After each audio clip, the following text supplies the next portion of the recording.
Muy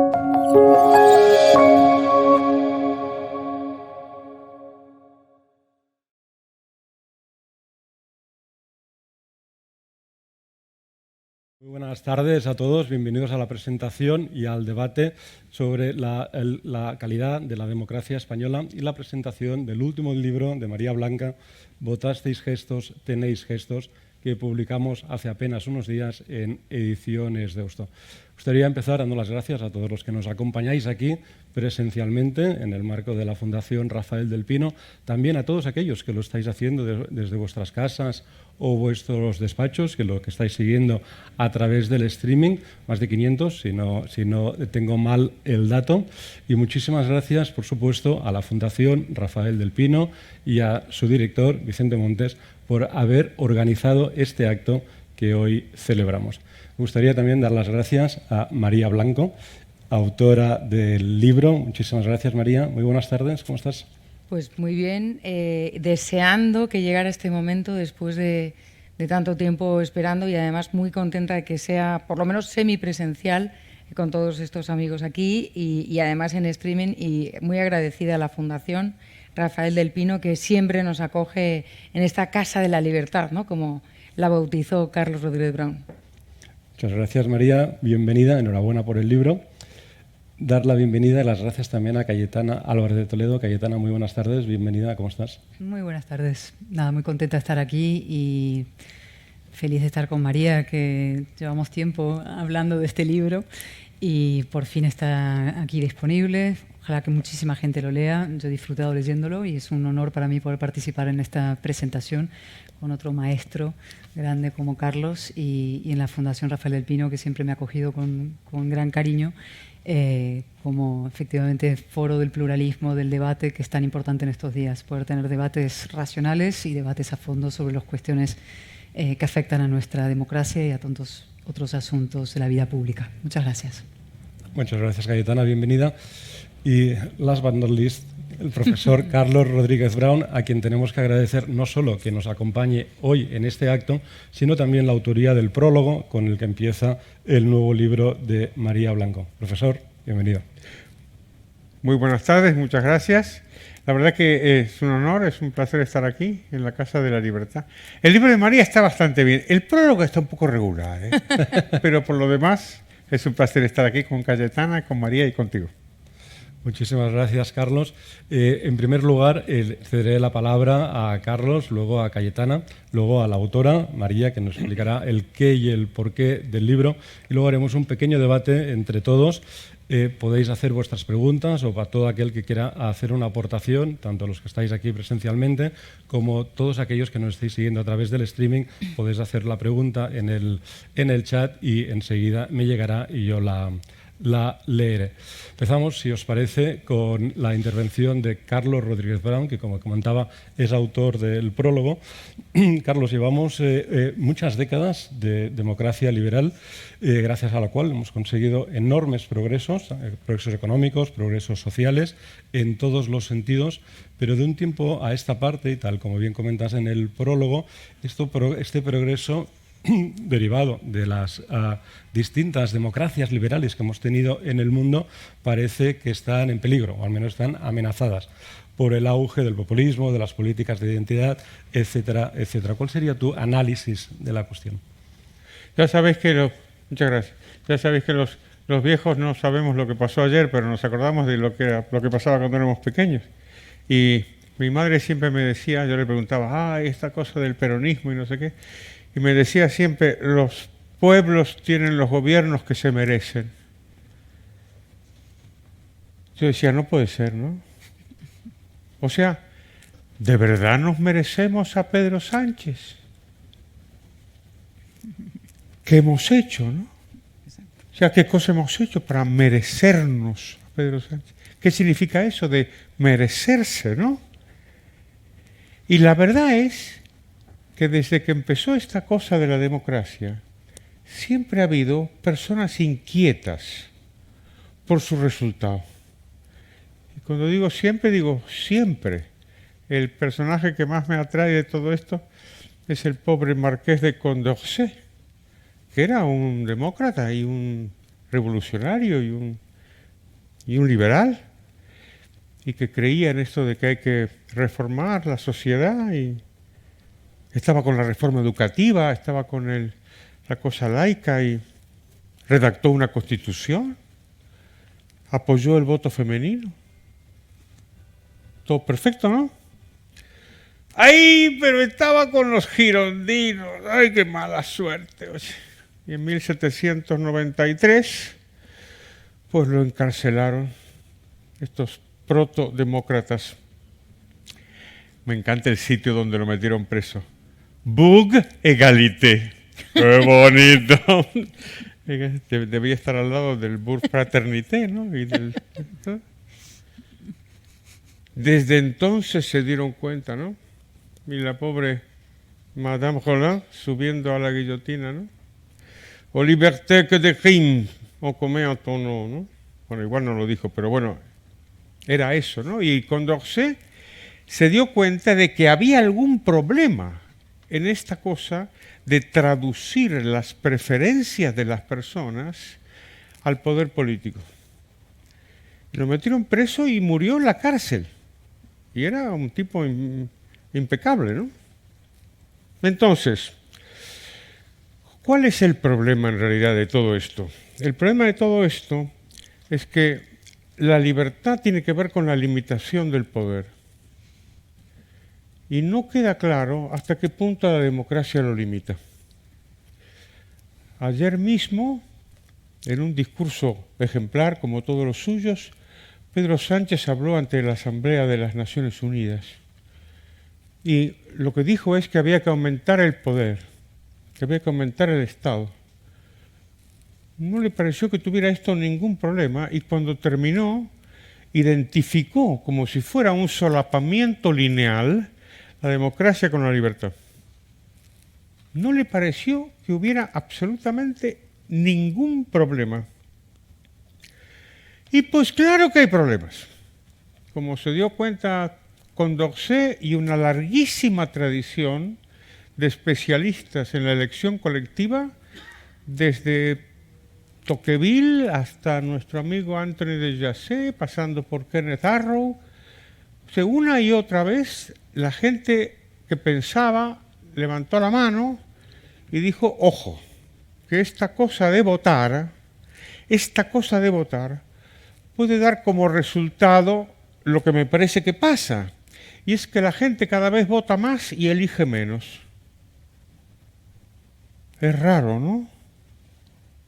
Me parece raro, pero en el fondo de esto es lo que se trata, y seguimos hablando de una cosa que se llama democracia liberal. Y yo no sé lo que pensáis, esperemos que lo podemos elucidar en esta tarde, ¿no?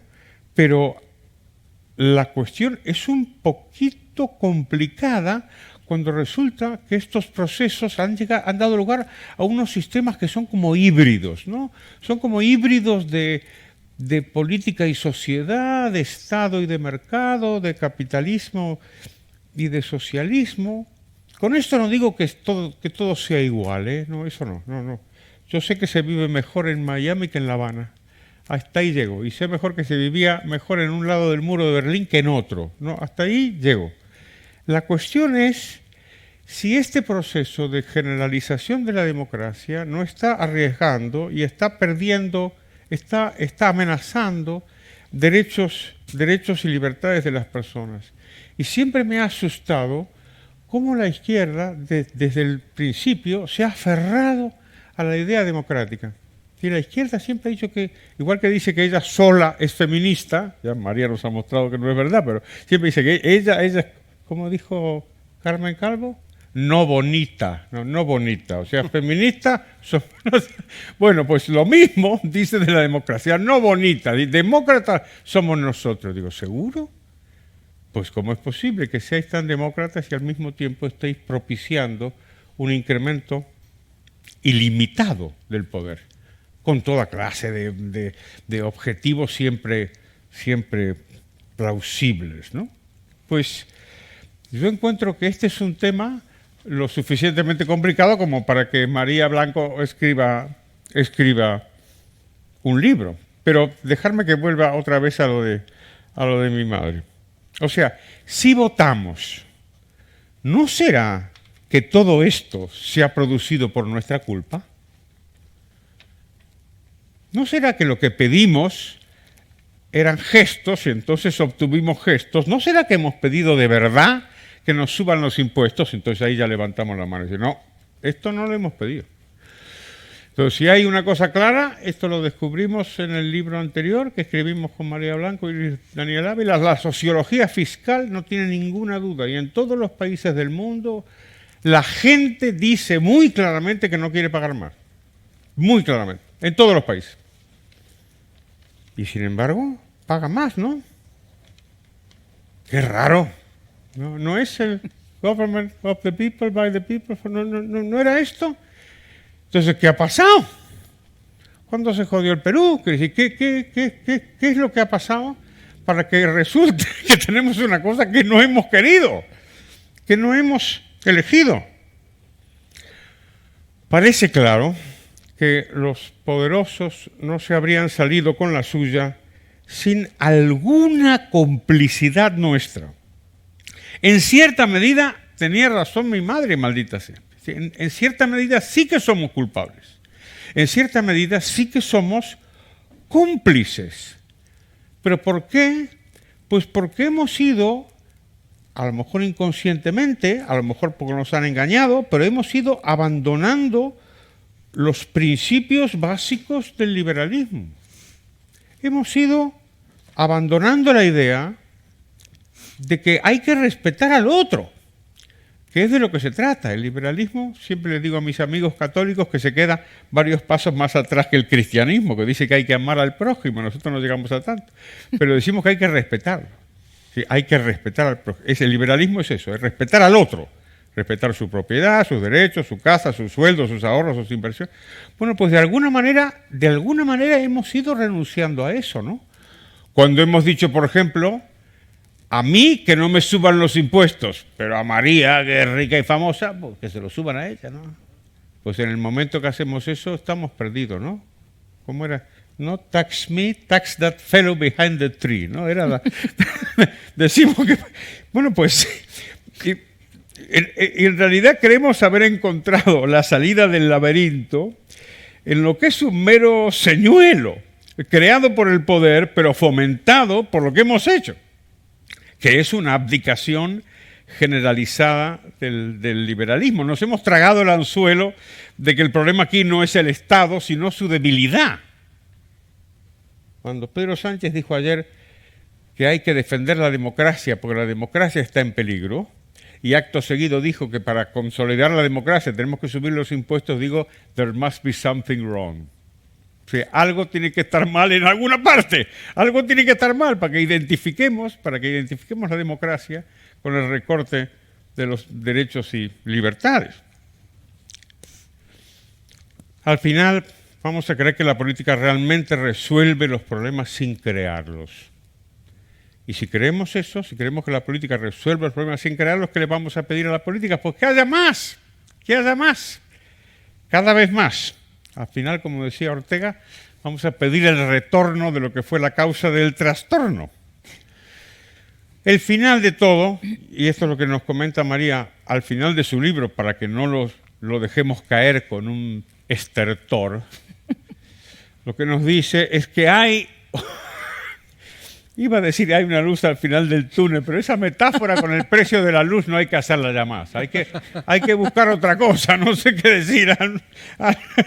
Pero lo que dice María al final es que lo que importa son nuestras ideas y nuestros valores, que al final desembocan en opciones políticas y no al revés, y no buscar atajos que son falsos.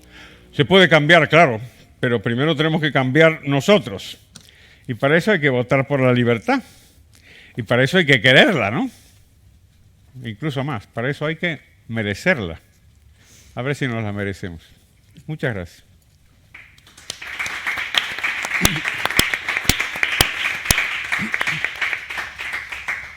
Muchísimas gracias, profesor. Muchísimas ideas para el debate. Cayetana, Llevas una muy buena trayectoria y dilatada trayectoria en la política española. Has sido diputada en varias legislaturas. Fuiste también portavoz del Partido Popular en el Congreso durante una temporada. En un debate sobre la calidad de la democracia española, no puedo sino preguntarte cuál es tu valoración de la democracia española actual y sobre todo del estado de la cuestión en lo que respecta a la democracia y lo que entendemos o lo que supuestamente es el Congreso de los Diputados como representación de la democracia. Bueno, tema pequeño, ¿no? A ver, no, es el tema principal y central de mis preocupaciones y creo que el de muchos, ¿no? Yo creo que había una frase, yo soy historiadora del siglo XVII y hay una palabra realmente muy bella, muy bonita que utilizaban en el siglo XVII para analizar los problemas españoles, porque esto de la autoflagelación y la introspección y el sufrimiento español tiene una larga tradición, que es la declinación. Es una palabra muy bonita, no utilizaban decadencia, sino declinación. Y nosotros estamos en una etapa de declinación también, vinculada a la crisis de las democracias, ¿no? Pero por otra parte yo soy, no sé si por carácter, desde luego no creo que por experiencia, pero por carácter sí, suplo la experiencia con el carácter, que es beligerantemente optimista. Es decir, creo que es el optimismo de la voluntad, si se quiere, o el optimismo de la convicción en la libertad, pero creo que todo es susceptible de mejorar siempre y cuando nos decidamos a que eso mejore, ¿no? Y esto lo vinculo con el libro de María, ¿no? El libro de María es el libro de una abstencionista crónica, es decir, de una persona como tantísimos españoles, desencantada, desengañada de la política, que mira y observa la política de manera fría y crítica, lúcida, y que no le gusta lo que ve. Y yo creo que eso es algo que podemos compartir muchísimas personas en España, mayoritariamente, ¿no? Quiere confiar en la política, pero le cuesta. La política emite señales que no permiten a los ciudadanos confiar. Y con lo cual es un libro de alguien casi en carne viva en eso, ¿no? De una ciudadana como tantísimos españoles en estos momentos, y no solo en España, creo que en muchos otros sitios, que están preocupados por la deriva de sus sistemas democráticos, ¿no? ¿Ella qué le pasa? Si no me equivoco, ella nos lo dirá mucho mejor, pero por la lectura de su libro creo que le pasan cosas que yo también siento. Es decir, se desespera, por ejemplo, ante la banalidad de la política, ¿no? Esa política que se ha convertido en una mezcla de Twitter, Zascas y Netflix, ¿no? Donde hay ministros que encaran su labor como tales, como si fueran capítulos de una serie de televisión, o discursos políticos en la tribuna del Parlamento que se convierten en un hilo de Twitter, ¿no? Antes se hacen los tweets y luego se hacen los discursos. Los periodistas también, ¿eh? Hay muchos grandes columnistas que yo siempre los detecto. Primero van los tweets y luego va la columna de detrás. Es decir, tuitean sus columnas y lo mismo pasa con los políticos. Es decir, por una parte la banalización, la banalidad de la política. Segundo, la mentira, creo que también le desespera, que es otro de los elementos clásicos de hoy en día. No solo la mentira, sino que no importa ni la mentira ni la verdad. Nunca me voy a olvidar la intervención principal de Pedro Sánchez en el debate de investidura de enero, cuando por fin sale investido, en su gran debate inicial, donde anuncia sus políticas. Entre todas ellas anuncia que este gobierno se va a ocupar de manera muy enfática y con gran presupuesto y energía en combatir las mentiras, ¿no? Entonces hubo una especie de estupor general y una risotada general en la Cámara, no solamente del lado derecho de la Cámara, sino generalizado. Y él no se sintió ofendido, ¿no? Desde la tribuna se rió con nosotros, se rió y dijo, sí, señorías, mi gobierno se va a dedicar a combatir la mentira.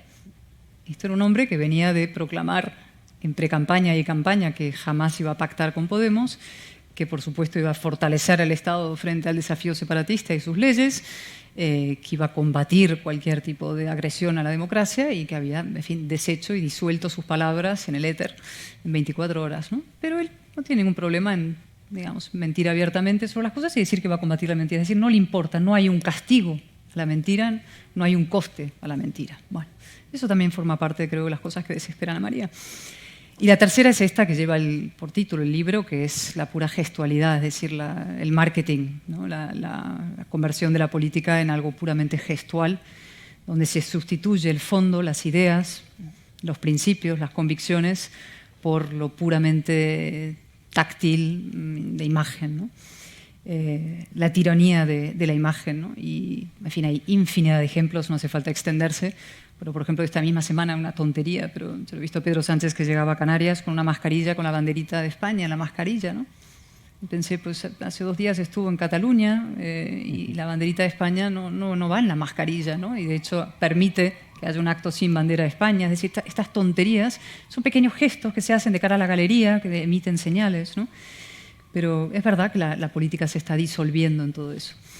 Pero para ir más al fondo, ¿no? ¿Por qué ocurre, ¿no? O ¿cuáles son, creo, los 2 grandes flagelos contemporáneos que están en fin, degradando las democracias? Y yo creo que son 2, esencialmente. Uno es algo de lo que se habla mucho, se ha hablado mucho, se seguirá hablando, que es el puro culto a las emociones, a los sentimientos por encima de la razón, de los argumentos, una especie de fe y una creencia en lo subjetivo. Lo subjetivo está por encima de los hechos y lo objetivo. Esto está vinculado con algo que decía Carlos, ¿no? Carlos ha hecho una intervención muy brillante como la suya, y muy profunda, pero hablaba, ¿no?, de la democracia, la pura democracia. Al final es una interpretación puramente sentimental de la democracia. Democracia es el derecho a votar y a opinar, punto. Y eso es falso.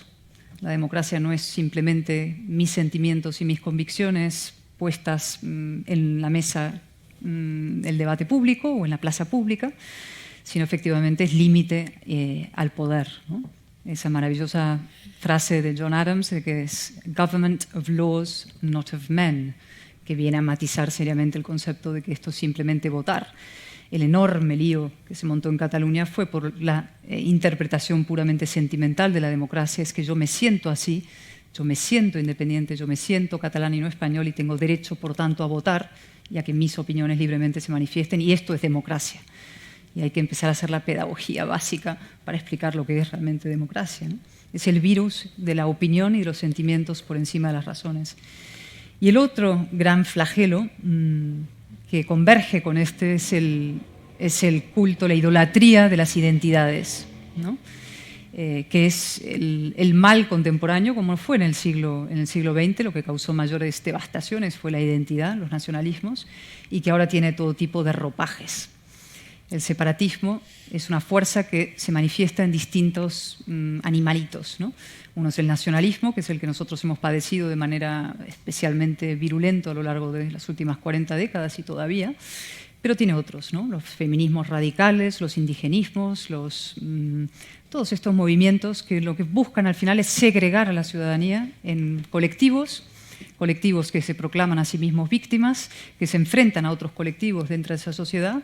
Son colectivos que, porque son víctimas, tienen el derecho de cancelar, es decir, a censurar y a callar la boca a los demás, a los que opinan distinto, y eso lleva a la polarización o a la fragmentación, a la división de las sociedades, y se socava, se horada, se destruye el suelo democrático, ¿no?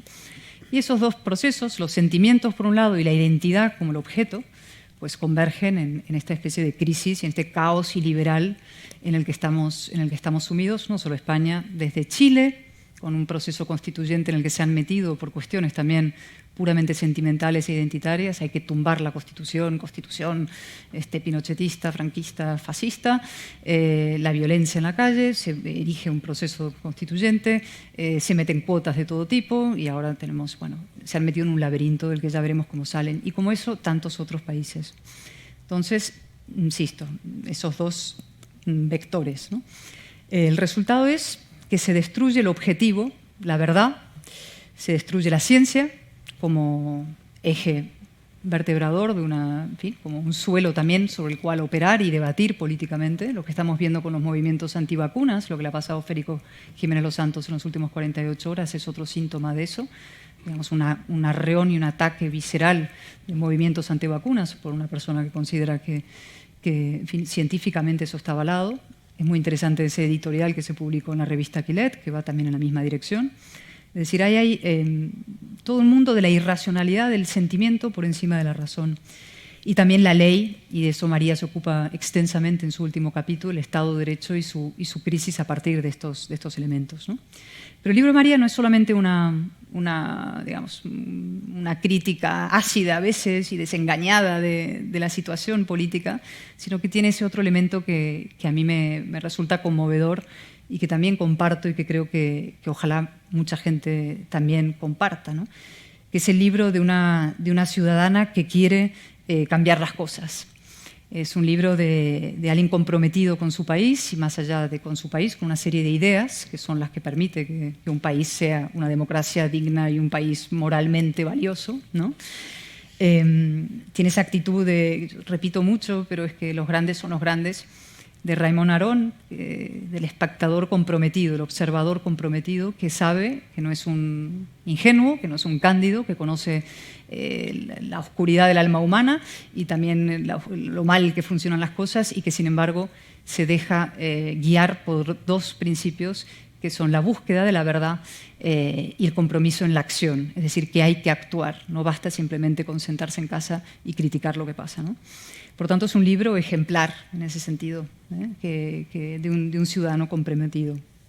Y esto, para ir más o menos cerrando, me permite 2 o 3 ideas rápidas más, ¿no? Estamos viviendo un claro repliegue de Occidente. Lo que pasó en Afganistán es sintomático de un repliegue total, de un repliegue no solamente físico del terreno, sino un repliegue moral, político, intelectual. Es decir, es un Occidente que dice, pues mis valores no valen tanto, o desde luego no valen lo suficiente como para ser no ya exportados, sino defendidos dentro del interior de mis propias sociedades.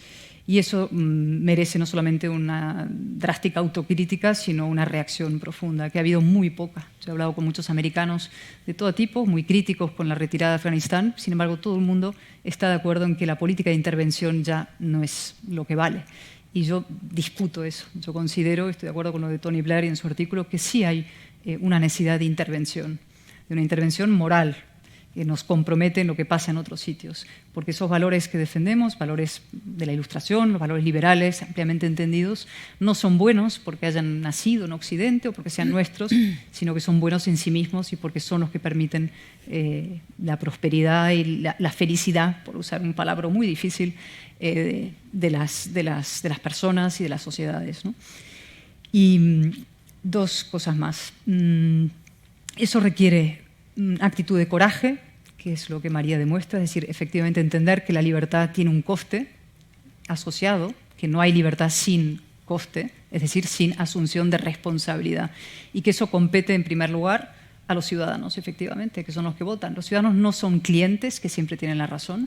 Uno de los grandes problemas que tiene la política hoy es que los políticos tratan a los ciudadanos como si fueran clientes, están todo el día viendo qué es lo que quiere el cliente siempre tiene la razón, con lo cual ven primero lo que opina el cliente, luego van al lado de lo que opina el cliente, en lugar de intentar liderar a la sociedad, intentar establecer lo que es correcto, lo que es bueno, y intentar conseguir que más gente esté detrás de esa causa, ¿no? Y lo último, después de los ciudadanos, es la responsabilidad de la propia política, ¿no? Es verdad que María tiene motivos para sentirse... hoy Arcadis va a decir una columna, lo de los ilustrados son hoy homeless políticos, ¿no? Creo que está bien dicho, ¿no? Es verdad que los ilustrados y los liberales son homeless políticos y eso, la responsabilidad es de los ciudadanos en parte, pero desde luego muy principalmente de la política. Y es verdad que falta convicción y falta organización en torno a eso que ampliamente se llama la batalla cultural. María hace una mención a la batalla cultural vinculada conmigo y dice la defensa de los ciertos valores tradicionales. Y no es verdad, son los valores más modernos los que están defendidos en la batalla cultural frente a los reaccionarios, ¿no? Yo creo que el mundo hoy podemos trazar, si hay que trazar esa distinción entre los reaccionarios y quienes defendemos a través de la batalla cultural la razón, que es la modernidad, que es la verdadera vanguardia, ¿no? Y esa batalla hay que darla. Y creo que hay que darla no solamente desde la sociedad civil, imprescindible la sociedad civil, gente como María, y tantos de los medios de comunicación, como hace Carlos y como hacen tantos otros, sino también desde la propia política. Y aquí seré incluso más firme, es decir, creo que no va a haber solución si la política no se aplica también a esa solución y que hace falta que desde dentro de los partidos políticos se dé esa batalla. Y María habla mucho de, claro, muchos de esos políticos, me puedo sentir identificada, ¿no? Que eres crítica con muchas cosas o tienes distancias, diferencias con cosas que en tus propios partidos, pero que dicen, bueno, esa gente debería irse de los partidos. Yo creo que no, esa gente tenemos que dar las batallas desde dentro de la política, porque es desde la política donde se tiene que solucionar esta deriva, ¿no? Frente al adanismo, frente a la resignación, con una alternativa beligerante, un liberalismo beligerante, si es que ese término vale. Otra vez volviendo a Aarón, decía, no basta con no ser comunista, decía, hay que ser anticomunista. Hay una actitud, digamos, de plantar cara, ¿no? Porque lo que está en juego, y con esto termino de verdad, es que de este caos iliberal que estamos viviendo, esta sensación como de fragmentación de las sociedades en grupitos enfrentados, dentro de los propios movimientos feministas se enfrentan unos a otros, que de este caos iliberal surja como alternativa un orden iliberal también, es decir, el movimiento pendular, que del caos se pase a un orden, pero un orden iliberal. Y mucha gente joven hoy en día, no solamente en España, en otros sitios, pero aquí también se empieza a detectar, empieza a decir, pues oiga, quizás esto la democracia tampoco compensa tanto y quizás hay soluciones, transacciones que merecen la pena, ¿no? El famoso modelo chino, por ponerle un nombre y un apellido, ¿no? Es decir, que haya una transacción, yo te entrego parte de mi libertad a cambio de que tú me organices un poco, me ordenes el mundo, ¿no? Me ofrezcas seguridad, me ofrezcas una cierta prosperidad, etcétera, ¿no? Y creo que ese riesgo existe y que en los próximos años, no diré décadas, pero años, ese movimiento pendular se pueda acentuar. Y por eso es tan importante que personas como María, que lo que ella representa, defiende, esa verdadera centralidad ilustrada, liberal, racional, combativa, no un centro flácido, sino un centro combativo culturalmente y políticamente, esté activo y organizado. Así que nada, toda mi gratitud y muchas gracias.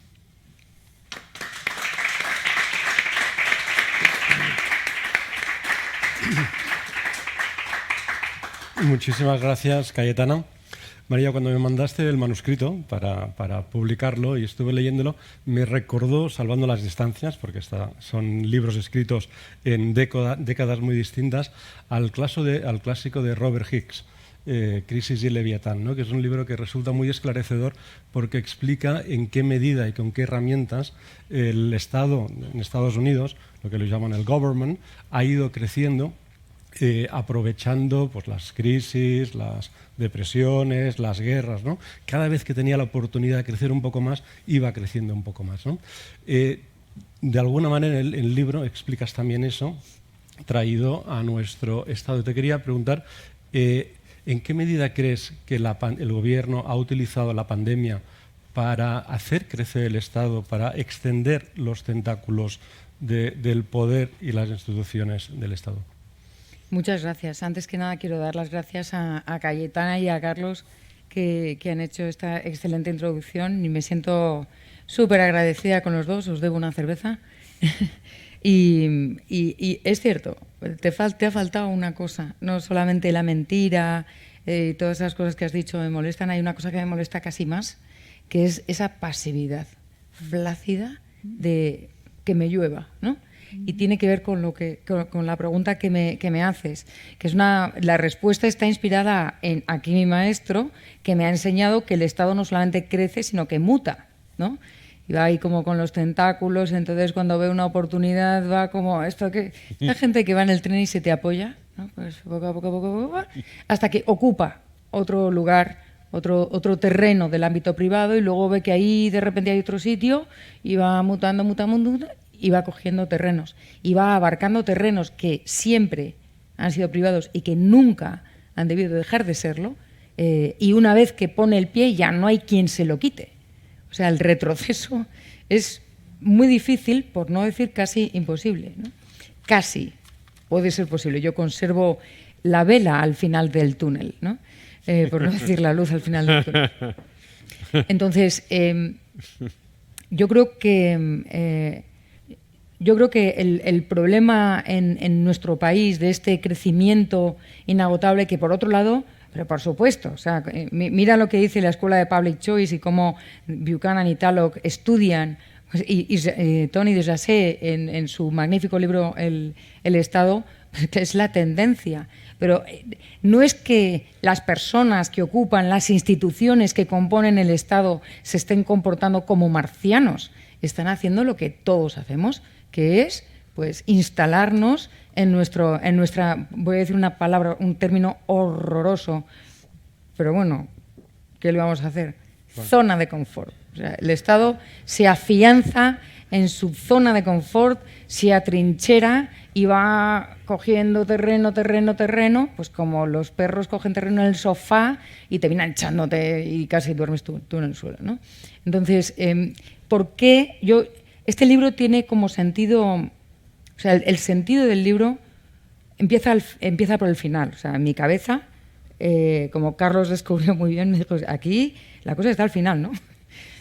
Empecé por el final porque me pregunté exactamente lo mismo que se preguntó Carlos, ¿no? Cuando su madre le dice, tenemos el gobierno que nos merecemos. Y decía, ¿de verdad nos merecemos a Sánchez? Pues a lo mejor, ¿no? Entonces empecé a caminar hacia atrás y a pensar, ¿qué hace ese tipo ahí? O sea, ¿qué hace ese señor ahí? Ese señor con esa valía, entre comillas, ¿no? ¿Por qué está ahí? ¿Quién le ha puesto? Ha ganado por 2 votos, en realidad. O sea, le costó muchísimo formar gobierno. ¿Cómo es que ha sido, ¿no? Y empecé a caminar hacia atrás a ¿por qué la gente vota eso? ¿Por qué aguantamos estas coaliciones? ¿Por qué aguantamos estas mentiras? ¿De dónde viene? Bueno, ya sé, la mentira política. Yo soy esa persona que cuando cuando me preguntaban ¿por qué no votas? Y decía, porque los políticos mienten, me decían, por favor, María, por supuesto. Y decía, ¿y sigues votando? O sea, pues ahí lo tienes, toma, hala. Un tazón más de mentira, ¿no? Y me miraban como la ingenua, bueno, es que una persona maestro de maestros y amigo en el fondo y tal, que me dijo, tu problema son esos escrúpulos de conciencia tan estúpidos que tienes. Y dije, pues sí, es verdad, eso a lo mejor me hace estúpida, ¿no? Pero ¿qué le vamos a hacer? Es que me han criado en ese tipo de barricas, ¿no? De la verdad, la palabra, en fin, la exigencia, el esfuerzo, esas cosas. Sí, sí. Tú has conocido a mi padre. Entonces, caminando hacia atrás, llego al principio de ¿por qué tenemos los ciudadanos que estar en política?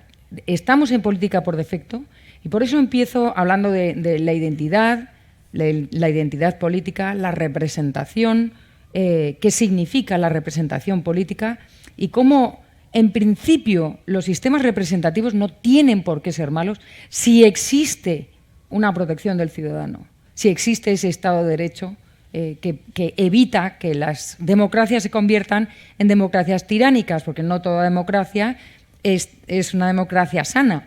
Hay democracias terribles, miremos Venezuela y otros sitios donde se pisotea la palabra democracia o el concepto que tenemos todos de democracia sana, etcétera, ¿no?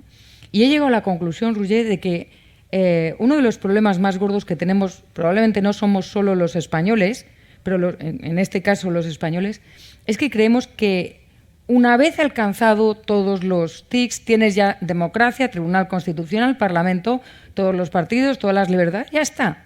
Ya podemos echarnos a dormir y no nos damos cuenta de que las instituciones son como seres vivos, están evolucionando, soy muy hayekiana ahí, las instituciones evolucionan y hay que estar pendientes. Es decir, hay que asegurarnos de que se respeta al Tribunal Constitucional, hay que asegurarnos de que el Tribunal Constitucional es eficiente y rápido en sus decisiones, que no va a decir esto es inconstitucional 2 años después, cuando ya nos han estado sometiendo a un atroz encierro que no ha sido constitucional y que nos hemos enterado una vez que ya no se puede hacer nada, ¿no? Y esa es la otra cosa. Para que la democracia funcione no vale el no se puede hacer nada. Se tiene que poder hacer algo, se tiene que poder rendir cuentas, se tiene que poder exigir que los políticos que mienten rindan cuentas y que los políticos que roban no solamente vayan a la cárcel, que además devuelvan el dinero que han robado. Y se tiene que poder pedir que no haya gente con las manos manchadas de sangre en nuestro Parlamento. Y no solo eso, sino abanderados de los derechos humanos. O sea, esta especie de teatro terrible que yo creo que nos va a pasar mucha factura porque al final las instituciones que no se cuidan y que no se vigilan pierden toda su credibilidad. Y a mí me aterra pensar en una sociedad en donde las instituciones que preservan una democracia con exigencia a los políticos y con protección a los ciudadanos, que pierdan credibilidad y que, como decía Cayetana muy bien, empiezan a sonar voces de es que la democracia en general, la democracia no sirve. Bueno, no quiero pensar en qué otros sistemas se nos pueden ocurrir, ¿no? China. Póngame usted un barrote lo suficientemente amplio y con los techos suficientemente altos y yo le vendo mi libertad. No sé, a mí se me envenena la sangre solo de pensarlo, ¿no? Porque creo que es culpa nuestra, de quienes estamos intentando mal, por lo que veo, defender las ideas liberales. Mira que Carlos lo ha dicho veces. La libertad no es buena porque nos hace más ricos. La libertad es buena, punto. Y nos hace más pobres. O sea, ser más libres implica mayor pobreza o que perdemos calidad de vida. La perdemos porque es un valor en sí mismo. No es un medio, es un fin. Y yo creo que es algo que no hemos entendido. Es algo que no hemos entendido, ni que las instituciones hay que cuidarlas porque son como seres vivos y que hay que mantenerlas impecables, especialmente aquellas instituciones como el Estado de Derecho que protege a las minorías y hace que los políticos nos hace a todos iguales ante la ley y que los políticos o los monarcas o los jueces o todos nosotros tengamos que responder ante la misma ley. Creo que son fallos que nos han traído hasta aquí y efectivamente soy obstinadamente optimista. O sea, me niego a caer en lo que creo, y termino, que es en lo que ha caído la sociedad española, que es lo que los psicólogos llaman indefensión aprendida. Tener una hija psicóloga sirve para esto. Indefensión aprendida es cuando crees que no, bueno, es que es demasiado grande el enemigo, no voy a poder hacer nada, me voy a sentar, me voy a poner un vino, una serie de Netflix y que venga lo que sea, no me voy a mover, ¿para qué? ¿Para qué? Si no podemos hacer nada. Y entonces eso asegura no solamente la pasividad aterrada de unos, sino también la complacencia con, bueno, nadie puede hacer nada, estamos igual que los demás. Luego también podemos sacar unos cuantos índices económicos, manipular estadísticas y tal, con el permiso de Juanma López Zafra, que está aquí, que sabe muy bien de lo que hablo, y decir, somos los number one. Tenemos un PIB que no te lo crees, diario, un PIB diario que crece diariamente, que no te lo puedes creer en plena pandemia, ¿no? Y mientras tanto, el resto de la población, pasando todo lo que está pasando. Tengo que decir que una vez entregado el manuscrito, tuve que pedirle a Roger, ¿te importa que mande un par de páginas? Porque esto no para de cambiar. A partir de mayo las cosas habían pasado muchas cosas. Yo voté en las elecciones de mayo y voté como buena anticomunista que soy. Y ahí lo dejo. Y seguían los gestos, seguían los gestos.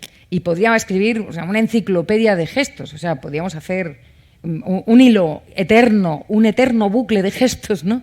De enumeración de gestos. Pero yo sí creo que podemos hacer algo. Primero, cambiar la cabeza de las personas, o sea, mostrarles en un espejo que no vale con esa indefensión aprendida, que las instituciones se tienen que vigilar, que a los políticos hay que exigirles y que si tu estómago agradecido sale perjudicado, pues lo sentimos muchísimo, pero que hay valores que están por encima, ¿no? Para eso es necesario, como señalaba Carlos, mirar tus valores. Estamos perdiendo nuestra propia identidad.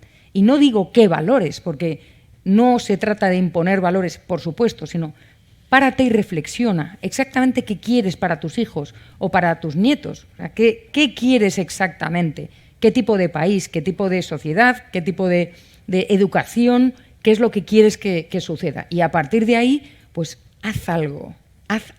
Y no, tampoco digo qué, ¿no? Porque se me ocurrirían varias ideas, pero se trata de que cada cual saque su conclusión y se mentalice de que algo habrá que hacer, ¿no? Muy bien, María.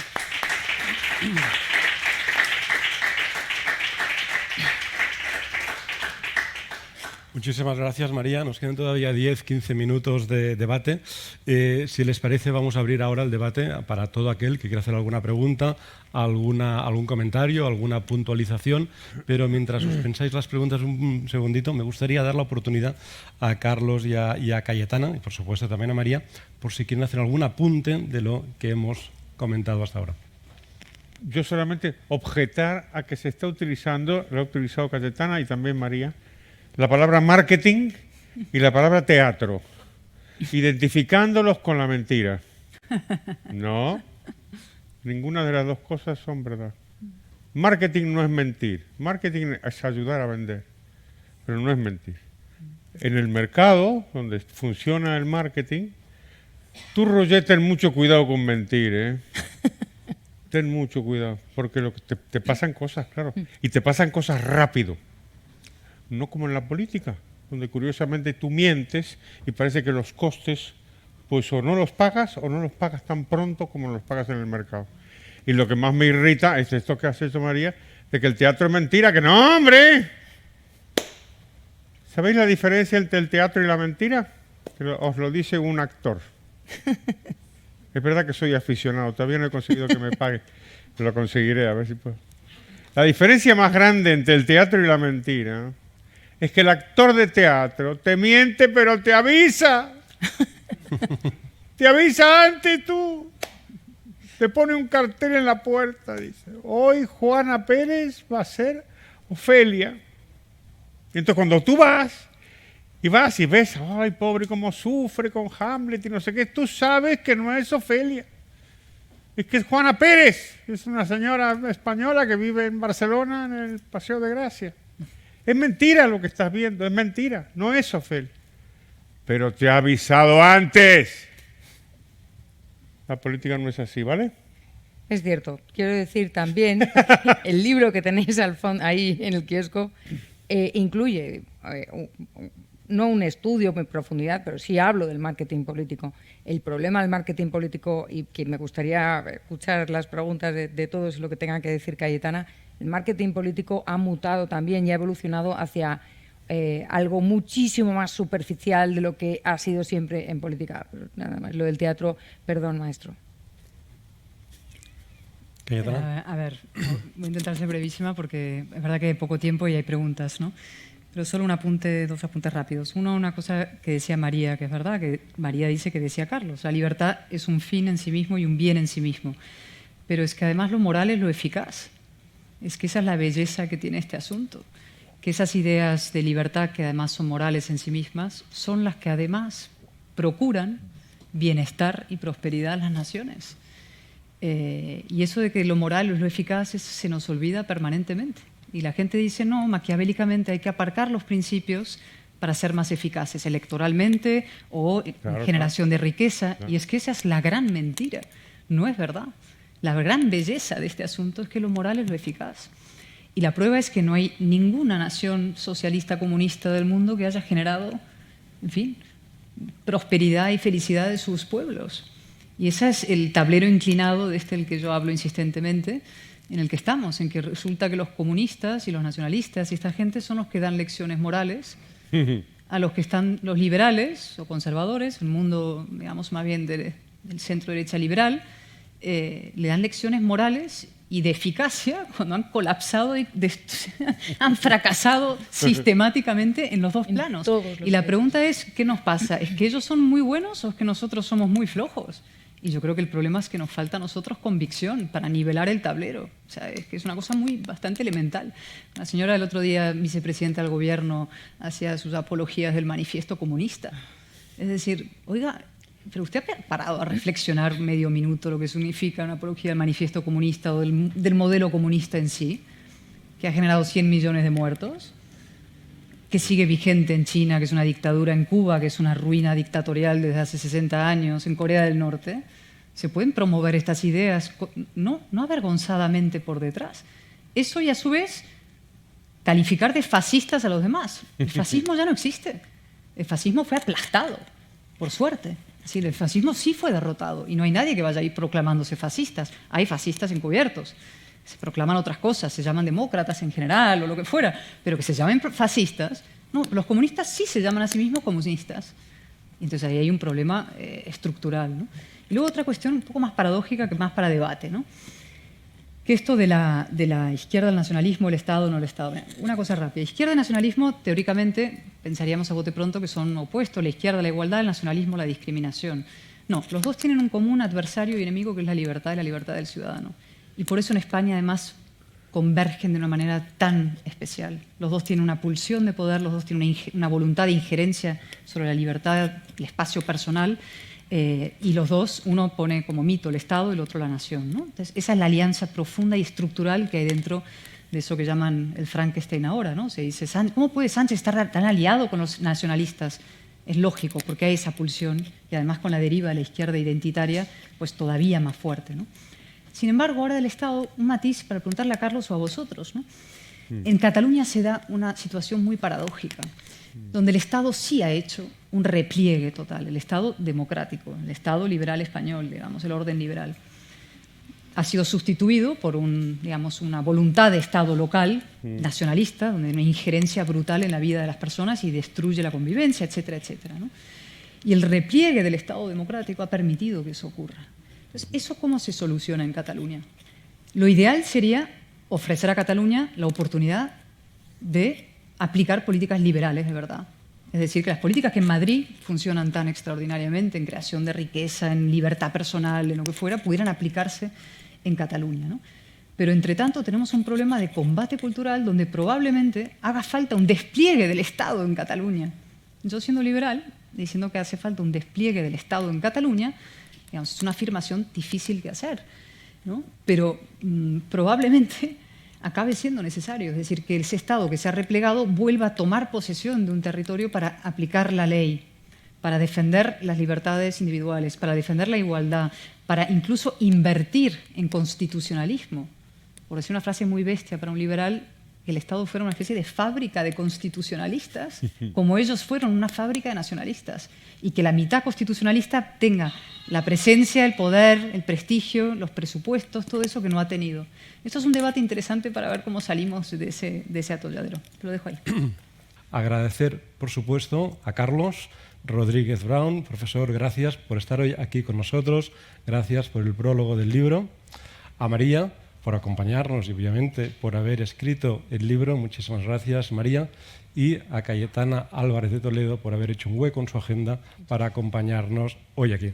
Muchísimas gracias a todos y hasta la próxima.